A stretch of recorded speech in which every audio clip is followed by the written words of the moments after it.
The West Midlands Adult Eating Disorders Provider Collaborative is a partnership designed to improve adult eating disorder services. Staff, service users, carers and families work together to offer the best services locally across the West Midlands. Led by MPFT, this is a new way of working which offers a real opportunity to look at how services can be delivered differently. Working with other organisations in this way means we can benefit from each other's specialist knowledge and experience. We aim to offer local people the best range of care across the region, and we are extremely proud to be part of such a great partnership. The success of the West Midlands Eating Disorder Collaborative has from the very beginning been based on strong leadership and true partnership. The model was co-produced from the very beginning with a clear vision to improve patient care across the West Midlands.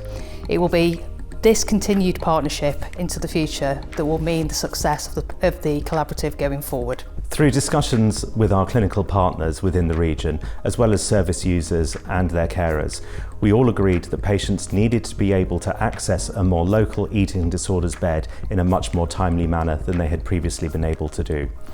We all agreed on a set of referral and admission criteria to ensure that everyone had equal access to care.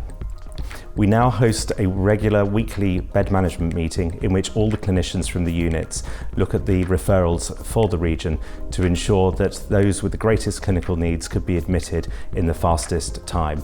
I'm pleased to say that so far no one has had to go outside of the region and everyone is being admitted closer to home. The clinical liaison role helps to support community teams to interface with the West Midlands Eating Disorder Collaborative. Through this role, we're able to forge stronger links between the inpatient units in the region and also support community teams to manage complex patients in the community. I've been supported by the Eating Disorders Service at St George's for some 12 years and am more than pleased to contribute to the lived experience input to the collaborative. One of the plan changes already highly successfully achieved is the weekly review of bed management, which has stopped out-of-area admissions. This makes easier carer involvement more realistic and avoids inpatients feeling cut off from reality. Other aspects being developed are aimed at encouraging management and subsequent recovery within family and community, avoiding admission wherever possible. Principally, these aims will be achieved through new technology, rehabilitation focus, daycare facilities, and family and carer education.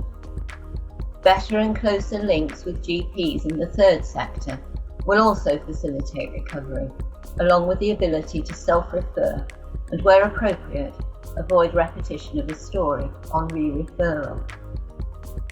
Ongoing outpatient monitoring clinics will also adapt to optimise the use of virtual support, along with physical health screening and meetings.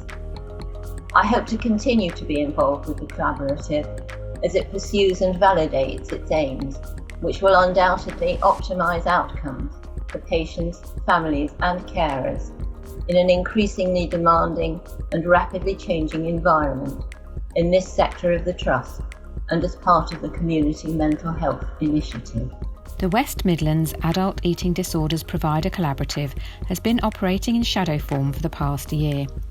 There is a central referral point, staffed by a clinical liaison practitioner, and referrals are discussed at a weekly bed management meeting, which is attended by the clinical leads from all the provider units. This has enabled us to prioritise patients by severity and ensure that the most unwell patients are placed in a bed somewhere in the region. It has also enabled us to allocate patients to the unit which is most suitable for their needs. Patients are always admitted, if possible, to the unit linked to their community team, but the system ensures that a bed can be found elsewhere in the region when the linked unit is full. Referrers only need to make a single referral and are often invited to attend the bed management meeting to discuss the referral in person. An unexpected benefit of this system is that the weekly bed management meeting serves as a forum for clinicians to discuss difficult cases and share information about known patients. All the clinicians involved have found this a very helpful and supportive experience.